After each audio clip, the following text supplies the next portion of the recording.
نعمته ونصلي على رسوله الكريم أما بعد فأعوذ بالله من الشيطان الرجيم بسم الله الرحمن الرحيم رب اشرح لي صدري ويسر لي أمري واحلل عقدة من لساني يفقهوا قولي۔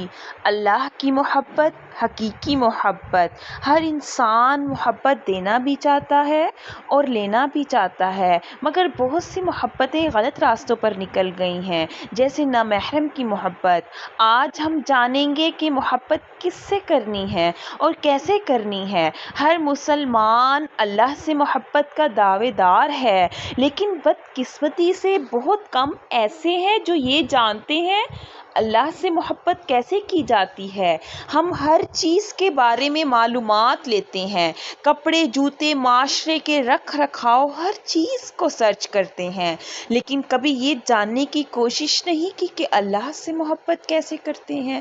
دل کا ایک خاص حصہ اللہ نے اپنی محبت کے لیے خاص کیا ہے، جسے لب کہتے ہیں۔ جب انسان اس حصے میں مال، اولاد، شہرت کی محبت کو لے کر آتا ہے تو یہی محبت اس کے لیے آزمائش بن جاتی ہے، کیونکہ جو محبت کا حق اللہ کی ذات کے لیے خاص تھی وہ آپ نے لوگوں کو دینا شروع کر دی۔ جو توقعات آپ کو اللہ سے ہونی چاہیے وہ آپ لوگوں سے وابستہ کر کے بیٹھ گئے۔ جو یاد ہر وقت رب کی ہونی چاہیے وہ یاد ہر وقت کاروبار یا اولاد کے لیے رہ گئی۔ لہٰذا اپنی محبت کو اللہ کے لیے خاص کریں، اپنی تمام امیدیں، توقعات اللہ سے وابستہ کریں، کیونکہ اللہ کی محبت ہر دکھ کا علاج ہے۔ اللہ کی محبت کیسے حاصل کریں؟ انسان جس بھی شخص کے ساتھ زیادہ وقت گزارتا ہے، جس سے باتیں کرتا ہے، جس کی باتیں سنتا ہے تو اس سے محبت کر بیٹھتا ہے۔ اس طرح جب ہم اللہ سے محبت کرنا چاہتے ہیں تو اللہ کی ذات کے بارے میں جاننا نہایت ضروری ہے، اس کی صفات اور عظمت کا ادراک ہونا چاہیے۔ لہٰذا اللہ کی پہچان کا علم حاصل کرنا فرض ہے، واجب ہے، کیونکہ جب اللہ کی پہچان ہوگی تو اللہ سے محبت ہوگی۔ اللہ کی پہچان کے بغیر عبادات میں سکون اور مزہ نہیں آتا۔ جب آپ کو اللہ سے محبت نہیں تو آپ اللہ کی خاطر اس کی مخلوق سے محبت کیسے کر سکتے ہیں؟ ایک لمحے کے لیے اللہ کی ان عظیم احسانات کو یاد کیجئے۔ جب آپ کچھ بھی نہ تھے، پانی کا ایک ناپاک قطرہ تھے، اس رب نے آپ کو وجود بخشا، سلامتی کے ساتھ دنیا میں اتارا، پھر ماں باپ کے دل میں آپ کی محبت ڈال دی، اور کس طرح اپنا مال، وقت سب آپ پر نچھاور کرنے کے لیے تیار ہو گئے۔ اللہ آپ کو نوازتا گیا، مگر آپ نے کبھی مڑ کر اس ذات کی نعمتوں کا ادراک تک نہ کیا، لیکن اس نے کبھی آپ پر اپنا رزق بند نہیں کیا۔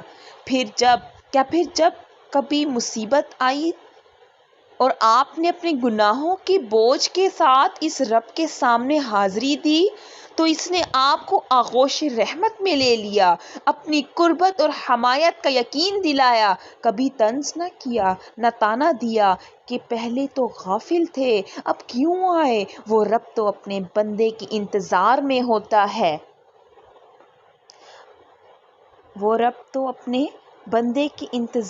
ہوتا ہے، کہ کب وہ بندہ اس کی طرف رجوع کرے، کہ کب وہ بندہ اللہ کی طرف آئے۔ اللہ تعالیٰ کہتے ہیں کہ تم چل کے آؤ، میں دوڑ کے آؤں گا تمہاری طرف، مگر ہم ہیں کہ شیطان اور نفس کے دھوکے میں آ کر اللہ کو بھول بیٹھے ہیں۔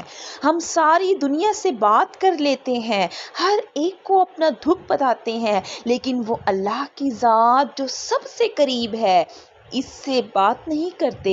آج اللہ کے سامنے بیٹھیں اور اسے سب بتا دیں، اللہ سے اس کی محبت مانگیں اور کہیں کہ میرے رب مجھے اپنے محبوب بندوں میں شامل فرما لے۔ جب ہم اپنے ارد گرد بہت دنیا اکٹھی کر لیتے ہیں تو اللہ کی محبت پر دنیا کی محبت غالب آ جاتی ہے۔ اپنی تمام زائد از ضرورت بیگ کپڑے وغیرہ صدقہ کرنا شروع کر دیں. اللہ کی محبت واپس آنے لگے گی. اللہ کی محبت چاہتے ہو تو اللہ کے کلام قرآن سے محبت کریں, قرآن کلاس جوائن کریں, واٹس ایپ پر قرآن سیکھیں, قرآن سے جڑ جائیں, کیونکہ جو اللہ کی بات سننا اور جانتا ہے اس کے دل میں ہی تقویٰ آتا ہے, اور تقوی والے ہی اللہ سے محبت کرتے ہیں.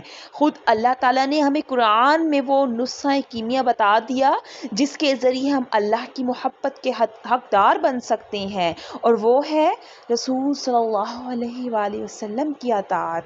رسول صلی اللہ علیہ وآلہ وسلم کی زندگی کی ایک ایک پہلو کو جاننے کی ضرورت ہے, اور ان کے اسوہ طریقے کو زندگی کہ ہر پہلو میں شامل کر کے ان کی اطاعت فرما برداری کر کے اللہ کی محبت کا حقدار بنا جا سکتا ہے. سیرت النبی پر کتابوں کا مطالعہ کریں, حرام رشتوں کی محبت کو سرے سے چھوڑ دیں, لیکن حلال رشتوں میں بھی توازن لانے کی ضرورت ہے. بس ایک اصول یاد رکھیں کہ آپ کے دل میں اللہ کی محبت دنیا اور اس میں موجود ہر چیز, ہر رشتے سے بڑھ کر ہونی چاہیے, خواہ وہ مال و دولت ہو, اولاد ہو, کاروبار ہو. اب اپنا جائزہ آپ خود لے سکتی ہیں کہ جب اذان کی آواز آتی ہے تو وہ کس چیز کی محبت ہے جو آپ کو نماز نہیں پڑھنے دیتی, اولاد, کاروبار یا کچھ اور. جب لوگوں کو معاف کرنے کی بات آتی ہے تو ہم کیوں نہیں کر پاتے؟ اگر اللہ سے محبت کا دعویٰ ہے تو اللہ کا حکم سمجھ کر ہم کیوں نہیں معاف کر دیتے؟ اس کا مطلب ہے کہ ہم اللہ سے زیادہ اپنے نفس سے محبت کرتے ہیں. جیسے شیطان نے انکار کیا تھا کہ میں سجدہ نہیں کروں گا, میں افضل ہوں, اور ہم انسان بھی یہی سوچتے ہیں کہ میں کیوں جھکوں, کیوں معاف کر دوں. ہم اس دنیا میں اپنے رب کی عبادت کے لیے آئے ہیں, اس سے محبت کر کے اسے راضی کرنے کے لیے آئے ہیں, تاکہ آخرت میں سرخرو ہو کر اللہ کے سامنے حاضر ہوں.